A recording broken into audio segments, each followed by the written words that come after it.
cerita horor yang penakut di skip aja. Kali ini aku mau ceritain kisah horor yang dialamin sama wawa aku yang kita sebut aja namanya Nina, Wak ya.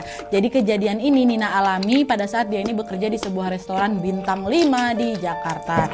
Kejadiannya terjadi tahun 2018 lalu, Wak. Nah, jadi ceritanya hari itu restoran tempat Nina ini bekerja, salah satu hallnya ini di booking selama 5 hari untuk acara perhimpunan pengusaha kayak gitulah, Wak. Nah sebelumnya setiap ada yang booking hall di restoran itu untuk wedding ataupun untuk gathering nggak pernah ada masalah. Tapi kali ini permintaan dari si klien ini agak janggal gitu, Wak. Karena permintaannya tuh agak aneh. Mulai dari permintaan meja tambahan yang kemudian meja itu tidak ada yang boleh pakai, dan permintaan untuk selalu menyalakan dupa di setiap sisi hall. Nah karena tuntutan profesional pekerjaan, semua permintaan itu ya tetap dilakukan aja. Dan walaupun terasa janggal, Wak, Nina ini juga nggak terlalu ngambil pusing ya kan.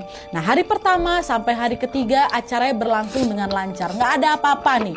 Sampailah tiba di hari keempat, tepatnya sekitar jam 9 malam, salah satu temannya Nina ini kesurupan dan dia berbicara pakai bahasa Mandarin, Wak, yang intinya dia minta acara itu untuk dihentikan. Nah temannya Nina yang kesurupan ini teriak kencang kali, Wak, sampai-sampai terdengar di pos security depan. Wah, padahal jaraknya lumayan jauh loh, Wak, sekitar 500 meter lah gitu. Tapi sayangnya pada saat itu manajer restoran itu tetap meminta acara ini ya udahlah tetap berlangsung aja lah gitu. Mereka udah bayar, udahlah acara tetap dilangsungkan tuh. Nah singkat cerita setelah acara ini tetap berlangsung, Wak, Nina pun mengalami kejadian yang gak masuk akal juga. Dimana pada saat dia membawa makanan panas menggunakan tray atau nampan untuk disajikan, tiba-tiba saja Nina ini merasa kayak ada yang narik kakinya gitu loh, Wak. Ditarik gitu kan, otomatis terjatuh lah si Nina. Dan membuat semua makanan panas yang sedang Nina bawa itu tumpah semua. Nah anehnya setelah kejadian makanan tumpah itu, Nina merasa badannya sebelah kanan itu kayak gak bisa gerak, Wak. Kayak orang stroke. Nina gak ngerasa sakit apa kayak gimana-gimana, enggak. Tapi setengah badannya itu betul-betul terasa kaku kali, Wak, dari kepala sampai kaki. Sampai-sampai Nina ini harus dipapah 8 orang temannya untuk sampai di kosnya dia, Wak. Nah melihat keadaan Nina, teman kosnya si Nina ini pun berinisiatif manggil orang pintar. Kita panggil aja lah nama orang pintar ini Bunda Arum, Wak ya.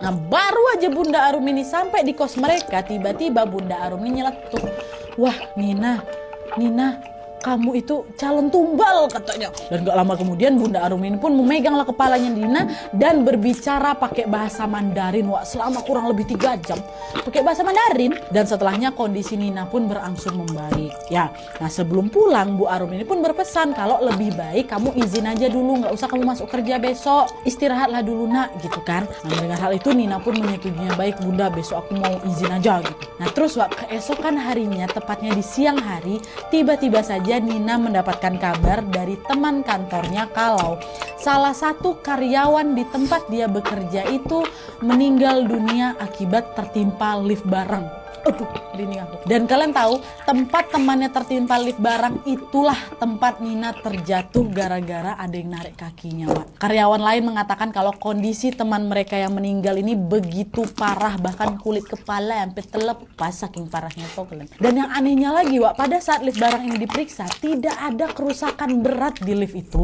Dan setelah kejadian itu pula pihak manajemen restoran berpesan untuk tidak menyebarkan berita soal kejadian ini. Makanya tadi di awal aku samarkan namanya si Nina ini kan. Itu juga permintaan Nina sih. Nah kejadian yang menimpa kawannya ini Nina ceritakan juga ke Bunda Arum, Wak. Masih ingat kalian kan? Dan kalian tahu Bunda Arum ini bilang apa?